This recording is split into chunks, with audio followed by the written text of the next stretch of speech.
Hi friends! இன்னைக்கு நம்ம chicken குழம்பு எப்படி பண்ணுறதுன்னு தான் பார்க்க போகிறோம் ஃப்ரெண்ட்ஸ். நம்ம இன்னைக்கு ப்ரெஷர் குக்கரில் தான் சிக்கன் குழம்பு பண்ண போகிறோம். அதுக்கு முதல்ல ஒரு 3 டேபிள் ஸ்பூன் அளவுக்கு எண்ணெய் விட்டு, எண்ணெய் நல்லா காஞ்சதுக்கு அப்புறமா ஒரு 4, 5 சின்ன துண்டு பட்டை, ஒரு 5, 6 கிராம்பு, கொஞ்சம் கல்பாசி, அதுக்கப்புறம் ஸ்டார் அனஸ் ஒரு 2, 3 பீஸ் இதெல்லாம் போட்டு இதெல்லாம் நல்லா பொரிஞ்சதுக்கு அப்புறமா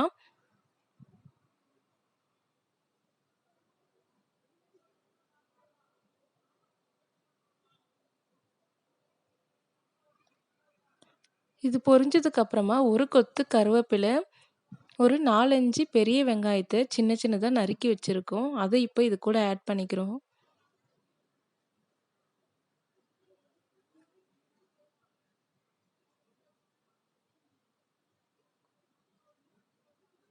இப்போ வெங்காயம் போட்டு வெங்காயம் நல்லா வதங்குற வரைக்கும் வதக்கணும் ஃப்ரெண்ட்ஸ்.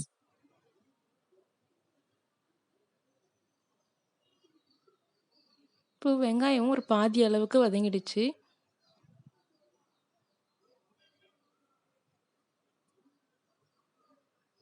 இப்போ பார்த்தீங்கன்னா வெங்காயம் நல்லா ப்ரௌன் கலரா மாறிடுச்சு ஃப்ரெண்ட்ஸ். இந்த ஸ்டேஜில் நம்ம இப்போ இது கூட இஞ்சி பூண்டு பேஸ்ட்டையும் ஆட் பண்ண போகிறோம் ஃப்ரெண்ட்ஸ்.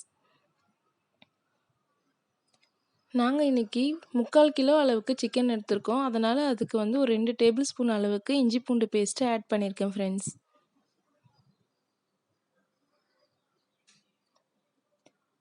இஞ்சி பூண்டு பேஸ்ட்டு நல்லா பச்சை வாசனை போகிற அளவுக்கு நல்லா வதக்கணும் ஃப்ரெண்ட்ஸ்.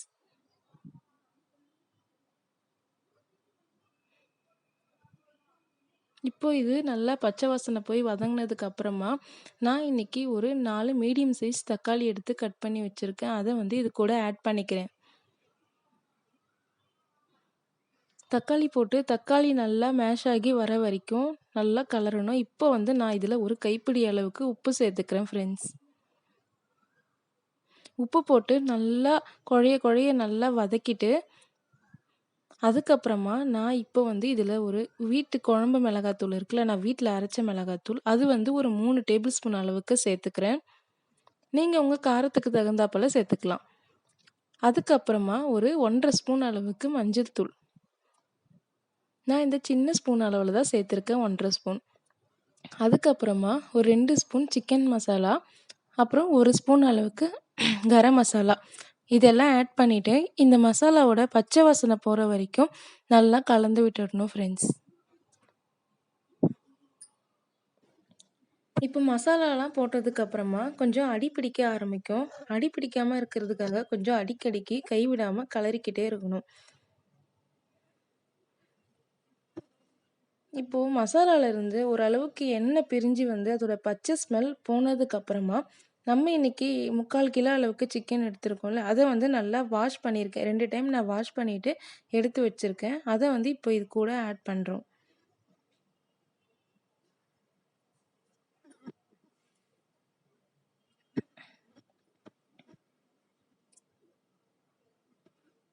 இப்போ சிக்கனை ஆட் பண்ணிவிட்டு நல்லா கலரிட்டு இப்போ சிக்கனில் இருந்து தண்ணி பிரிஞ்சு வர அளவுக்கு சிக்கனை கொஞ்சம் அந்த மசாலாலேயே வேக விடணும். அப்போ தான் வந்து சிக்கனில் வந்து அந்த மசாலாவோட டேஸ்ட் இறங்கி சாப்பிட்றதுக்கு நல்லாயிருக்கும். இது போல் நல்லா கலந்து விட்டுட்டு அதை நல்லா அந்த மசாலாலேயே ஓரளவுக்கு வேக விட்டதுக்கு அப்புறமா நான் இன்னைக்கு ஒரு 3/4 சொம்பு அளவுக்கு தண்ணி எடுத்திருக்கேன். அதை வந்து இது கூட ஆட் பண்ணிக்கிறேன். நீங்கள் உங்களுக்கு எந்த அளவுக்கு கிரேவி வேணுமோ அந்த அளவுக்கு தண்ணி ஆட் பண்ணிக்கலாம். எங்களுக்கு இந்த அளவுக்கு போதும் கிரேவி, அதனால நான் ஒரு 3/4 சொம்பு அளவுக்கு தான் தண்ணி ஆட் பண்ணியிருக்கேன் இன்னைக்கு.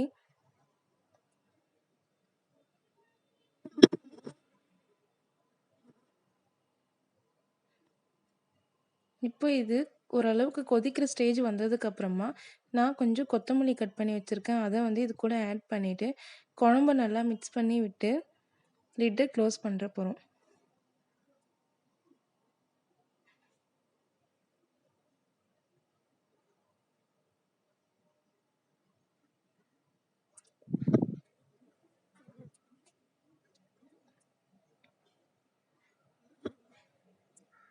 இப்போது லிட்டு க்ளோஸ் பண்ணதுக்கு அப்புறமா நம்ம ஒரு 4லேருந்து ஒரு 5 சவுண்ட் வச்சு இறக்கிடலாம்.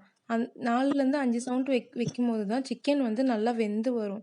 அதுக்காக தான் 4லேருந்து 5 சவுண்ட் வைக்கிறோம். இப்போது ப்ரெஷர் இறங்குனதுக்கு அப்புறமா இப்போ லிட்டு ஓப்பன் பண்ணதுக்கப்புறம் பாருங்கள் குழம்பு எவ்வளோ அழகாக தக்க தக்கன்னு மின்னுதில்ல.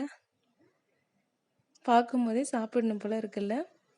இது ரொம்ப சிம்பிள் மெத்தட் தான். நீங்கள் எல்லாருமே கண்டிப்பாக ட்ரை பண்ணலாம். இது ரொம்ப டேஸ்ட்டாகவும் இருக்கும். அவ்வளோதான் ஃப்ரெண்ட்ஸ், சிக்கன் குழம்பு ரொம்ப ஈஸியாக முடிஞ்சிருச்சு.